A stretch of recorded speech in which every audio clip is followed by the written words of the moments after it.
सकते हैं। तो आप फरमा रहे थे कि आईटी सेक्टर और उसके बाद रियल एस्टेट की आपने रियल बात की। एस्टेट सेक्टर, रियल एस्टेट का चूंकि 3-4 साल से बहुत ही मामला जो है वो हमें डाउन रहा है ना, डाउन रहा है। ऐसी हाँ, अच्छा, पिछले चंद अब सालों से। मैं तो खैर रियल एस्टेट सेक्टर को, ये प्लॉट की जो सेल परचेज है इसको सख्त नापसंद करता हूँ साइकिल साहब। मुझे नहीं पता आपकी इसके बारे में, मैं बिजनेस नहीं, इंडस्ट्री पहले मैं बताऊँ शाह साहब, ये किसी वक्त ना ये नॉन प्रोडक्ट, हम खुद कहा करते जी थे जी जी कि ये नॉन प्रोडक्टिव इन्वेस्टमेंट, बहुत ही आप non-productive। प्लाट छोड़ देते हैं यस, और छोड़ के तो जब तक उसकी कीमत नहीं बढ़ती, और मैं तो बल्कि इसको ज़ख़ीरा अंदोज़ी भी कहता हूँ। यानी ये वो एसेंशियल चीज़ है। देखें, जो चीज़ें हमें मना की गई हैं ना, खुराक, जो बुनियादी, जिसका मैंने जिक्र किया था कि बुनियादी ज़रूरियात है इंसान की, जैसे खुराक है, उनके जो आपके खाने पीने की अशिया की ज़रूरत, यानी ज़ख़ीरा अंदोज़ी गलत है ना, तो इसी तरह ये भी एक बुनियादी ज़रूरत है। एक सरमायादार है, उसको वो उसका अपना 2 कनाल का या 10 कनाल का घर है, वो फिर भी 2 एकड़ ज़मीन लेके रख लेता है, जब मैं इसको महंगी बेचूंगा, तो वो फिर इसी तरह जो इन्फ्लेशन बढ़ती है आपके इस सेक्टर में, तो एक आम आदमी की, हालांकि देखिए ना, जो बड़ी मोटी सी बात है सबको मैं अब तो समझ इसकी है कि वही 2 एकड़ पे फर्स्ट कर ले, उसने 2 करोड़ रुपए का लिया, एक मिसाल है, वेरी करता है ना, 20 का भी हो सकता है, 2 का भी हो सकता है। उसी 2 से अगर वो एक छोटा सा अपने यूनिट में भी कोई वैल्यू एडिशन कर ले, एक मशीन भी और लगा लेगा, तो चार वहाँ पे लोगों को, लेकिन अनफॉर्चुनेटली कारोबार मिल, अपना रोजगार मिल जाएगा। उसमें थोड़ा सा ना गवर्नमेंट का भी कसूर है। हमने, गवर्नमेंट ऐसी पॉलिसी देती है कि वो सेक्टर आप अल्टीमेटली उस तरफ ले जाते हैं अपनी इन्वेस्टमेंट को। देखें, कारोबारी आदमी अपना रास्ता तलाश करता है कि मेरा जो है, मेरे प्रॉफिटेबिलिटी कहाँ ज्यादा है। तो रियल एस्टेट को इस साल आप कैसे देखते हैं? अब इस साल इसमें ये वो सेक्टर है, टैक्सेस में 6-6% अच्छा, रियल एस्टेट सेक्टर से ना अब बहुत सारी इंडस्ट्री जुड़ गई है। अब मैं आपको बताऊं, जो आप कह रहे थे ना कि ये नॉन प्रोडक्टिव और आप उसको ठीक नहीं समझते, लेकिन अब चूंकि इसके साथ सीमेंट इसके साथ है, सरिया इसके साथ है, नो मैं कंस्ट्रक्शन सेक्टर की, मैं सब ठीक नहीं समझता कि आपने प्लॉट लिया और बेच दिया, घर जाके सो गए, घर जाके फिर लिया और बेच दिया और घर जाके सो गए। एग्जैक्टली ऐसे। जो बेवा खवातीन है, जो कोई काम नहीं कर सकती, बुजुर्ग जो बिल्कुल मजबूर हैं या उनकी आउट ऑफ रेंज, वो तो कोई चलिए प्लाजा बना लें या कोई प्लॉट सेल परचेज कर लें, मगर एक सेहतमंद आदमी, एक नौजवान या जिसके पास ख्वाब हो, जो वैल्यू एडिशन कर सकता है, जो क्रिएटिविटी कर सकता है, जो उसी 1 करोड़ को जब वो सर्कल में लेके आए और कोई किसी इंडस्ट्री में चला जाए, कुछ क्रिएट करे, कोई प्रोडक्ट बनाए, कोई मैन्युफैक्चरिंग करे, तो वो 1 का 50 कर सकता है। मैं उसको इनकरेज करता हूँ, उसके खिलाफ प्लॉट बेचे, घर जाके सो जाए। शाह साहब, हम आसान, हम तन आसान कौम में से, हम उनको उससे जो प्लॉट की सेल पर जो तन आसानियां जो है ना, हम चाहते हैं कि बैंक पे पड़े पड़े पैसे हमारे डबल हो जाएं, प्लाट पड़ा हमारा डबल हो जाए, और हम रातों रात अमीर हो जाएं, जिस तरह इनकी ख्वाहिश है शदीद कि मैं रातों रात ही अमीर हो जाऊं। तो इट्स नॉट दैट सिंपल।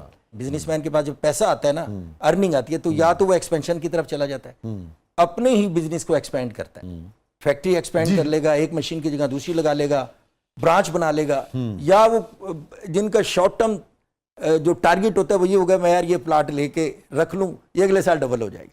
तो ये अपना अपना माइंडसेट है। अब चूंकि ये माइंडसेट डेवलप हो चुका है और किया करवाया गया है। एक दौर ऐसा था कि इसमें ये 2004 से ऑनवर्ड ये थोड़ा सा ऐसा है, जिसमें आप यकीन करें कि एक फैक्ट्री अगर 50 साल कमाते हुए से जो नफा उसने कमाया था ना 50 सालों में, वो रियल एस्टेट सेक्टर में 2 सालों में लोगों ने कमा लिया। और सर मैं आपको बताऊं, कमा लिया एक, और दूसरे मुझे मैं तो जाती मर्जी है, जो मर्जी के नाम तो मैं नहीं लूँगा, आपके फैसलाबाद की बहुत ही बड़ा ग्रुप, मुझे बड़ी हैरत और अफसोस हुई, ये इसी ज़माने की बात कर रहा हूँ, 2004 से 10 के उसकी बात कर रहा हूँ, कि उन्होंने अपना बहुत पूरा एक यूनिट, वो एक नया केमिकल्स के उसमें कुछ करना चाह रहे थे, और फिर उन्होंने बहुत सारा पैसा जो है वो इसके अंदर लगा दिया, और वो पूरे का पूरा उन्होंने, मेरी चूँकि उनसे कुछ ऐसे मरासिम थे, तो मैं उनसे बात कर रहा था, तो कैलकुलेशन हो रही थी कि इसके अंदर जो टोटल उन्होंने को बंदे भी रखे अपने, एक तरह से उन्होंने अपना यूनिटी बना दिया इसका, अपना रियल एस्टेट का ना, तो टोटल को 15-20 लोगों से वो सारा अपना वो चला रहे थे, जबकि दूसरी जो प्लानिंग थी उसमें 3000 के करीब आदमी था जिसको रोजगार उनको, इतना फर्क था। बिल्कुल ऐसे, इतना फर्क था। जो सबसे ज्यादा एम्प्लॉयमेंट, तो हमने अपने, माफ कीजिएगा, हमने अपने बिजनेसमैन को भी, जो आप कह रहे थे पॉलिसीज की वजह से, उधर माइंडसेट उस तरफ ले गए। लेकिन आपको दुनिया में जब ये इंडस्ट्री ग्रूम करती है ना, आपकी जॉब क्रिएशन का सबसे बड़ा जरिया जो है ना, ये इंडस्ट्री है। कॉटेज इंडस्ट्री है, फिर लार्ज स्केल इंडस्ट्री है। तो ये हमने माइंडसेट यहाँ पे पहले ही खत्म कर दिया, अब जो रास्ता है वो भी हम खत्म कर। तो जो रिलीफ दिया गया है रियल एस्टेट सेक्टर को, उसके बाद फिर वही होने जा रहा है, प्लॉट में बेच रहे हैं, खरीद रहे हैं, या रिलीफ के साथ साथ कुछ पाबंदियां लगाई हैं कि जो आप बात कर रहे हैं कि जिसमें कंस्ट्रक्शन इंडस्ट्री जो है वो चले?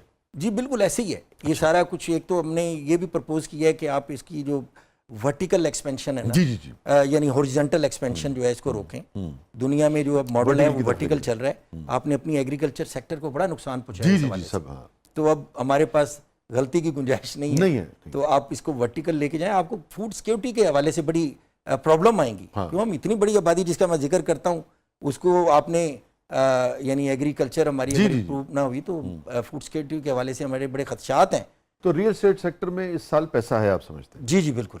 तो आईटी में है, आईटी सेक्टर में बड़ा पोटेंशियल है। टेक्सटाइल की क्या पोजीशन है? जो गारमेंट है ना, इसमें हमारे पास यानी बड़ा पोटेंशियल मौजूद है। अच्छा। कि इसमें आप छोटे छोटे यूनिट लगा के, स्टिचिंग यूनिट लगा के, तो आप इसको यानी लोकली भी हमारे पास चूँकि बहुत बड़ी आबादी है उसको आप प्रोड्यूस कर सकते हैं और साथ साथ एक्सपोर्ट की तरफ आप चले जाएं। और एक्सपोर्ट जो है ना, आजकल आप ऑनलाइन अपनी चीज़ों को एक्सपोर्ट करना काफ़ी आसान हो गया।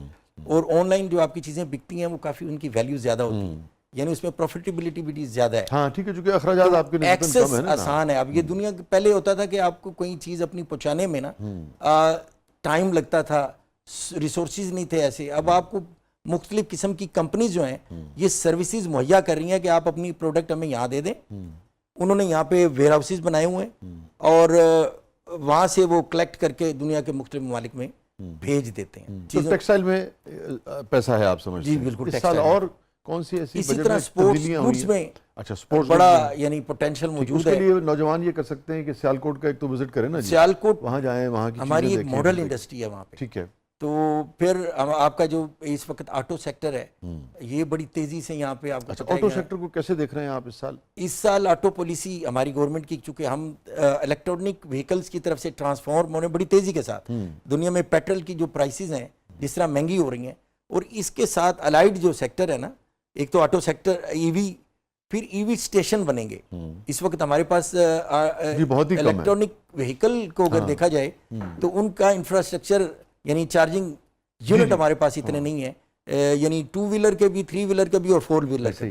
तो इस यूनिट इटसेल्फ एक यानी एक बिजनेस है। अच्छा। आप कहीं सर्विस दे दें, किसी शॉपिंग मॉल में दे दें, अपने घर के करीब कहीं दे दें, अपने ऑफिस के करीब कहीं दे दें, तो ये भी एक आप लोगों को चाहिए ना कि आप कहीं प्लग इन करके अपनी व्हीकल को चार्ज कर सकें। ठीक। तो ये जो सोलर वाला मामला है, ये इस साल कैसे इसको देख रहे हैं? सोलर को थोड़ा महंगे होने जा रहे हैं कि सस्ते होने सोलर को जो गवर्नमेंट इस पे सेल टैक्स लगाने चाह रही थी, तो हमने उनको बड़ा स्ट्रांगली कंडेम किया है, उनको रोका है गवर्नमेंट के कि आप अपनी जो जिस को प्रमोट करते हैं अल्टरनेटिव जो रिन्यूएबल एनर्जी है उस पर हमने बड़ा, यानी आपको इस हमारी जो कैपेसिटी है ना, हमारी टोटल जो कंजम्पशन है ना, दैट इज अराउंड 24,000 मेगावाट के करीब करीब है, वो भी पीक सीजन में, जिसे गर्मियों का सीजन कहा।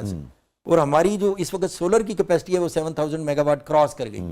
तो इस स्टेज पे आके आप उसको कंडेम करें और अपना एक जो आप कॉन्ट्रैक्ट किया हुआ था अपने सार्फिन के साथ नेट मीटरिंग का, उसको आपने डिस्करेज भी किया। इस पे आप सेल टैक्स लगाने जा रहे थे, तो हमने स्ट्रांगली प्रपोज किया कि आप इसको सेल टैक्स ना लगाएं। ठीक है, तो सोलर पे टैक्स नहीं लग रहा? नहीं लगा। और सोलर जो है वो सस्ते रहेंगे, वो यानी नॉर्मल है एज पर आपकी पुरानी जो ठीक है। सोलर का कारोबार अगर नौजवान करना चाहे तो इस साल वो उससे पैसा बना सकते हैं या नहीं बना सकते हैं? बड़े प्रोजेक्ट कभी 1000 रुपए का बका रहे हैं 1000 रुपए का या कभी 1.5 किलो आम लाके गया शॉपर डबल कर दे 1.5 किलो आम ਦੇ ਵਿੱਚ ਸ਼ਾਪਰ ਡਬਲ ਕਰਨਾ, ਤੇ ਯਾਰ ਕੋ 5 ਕਿਲੋ ਲਵੀਏ ਤੇ ਕਹਿ ਵੀ ਸ਼ਾਪਰ ਡਬਲ ਕਰ।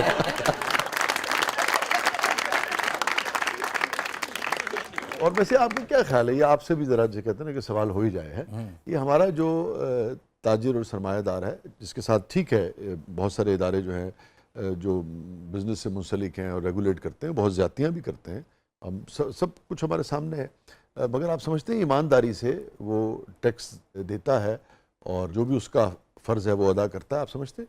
देखेंगे जो बात है शाह साहब, ये दोनों तरफ से होनी चाहिए। टैक्स ईमानदारी से देना चाहिए, क्योंकि मैं समझता हूँ कि किसी भी मुल्क का निज़ाम, मुल्क तो बहुत बड़ी चीज़ आ जाती है ना, आप अपने घर का निज़ाम, किसी इदारे का निज़ाम बगैर पैसे के नहीं चला सकते। और हमारी इस वक्त जियो पॉलिटिक दुनिया में चल रही है और हमारे बॉर्डर्स के जो हालात हैं आपने देख लिया कि इस वक्त हमें अपना डिफेंस का जी बजट जी, भी बढ़ाना डिफेंस है, स्कूल्स हैं, तालीम है, मेडिकल है, सड़कें हैं, लॉ एंड ऑर्डर असल है, में सबको पैसे चाहिए ना। प्रॉब्लम क्या है? प्रॉब्लम ये ये तो है नहीं हो सकता ना कि ताजिर समझेगा यार मैं बहुत पैसा कमाता हूँ, 2 गार्ड रख लूंगा तो मुझे जरूरत ही नहीं किसी उसकी। प्रॉब्लम ओवरऑल बिल्कुल शाह साहब, मैं आपकी बात से एग्री कर रहा हूँ। प्रॉब्लम ये है कि हम इस वक्त टैक्स उन्हीं लोगों से ले रहे हैं जो पहले से टैक्स दे रहे हैं। अब टैक्स टारगेट आपने पूरा करना है, आप यानी आप अपनी टैक्स बेस नहीं बढ़ा रहे।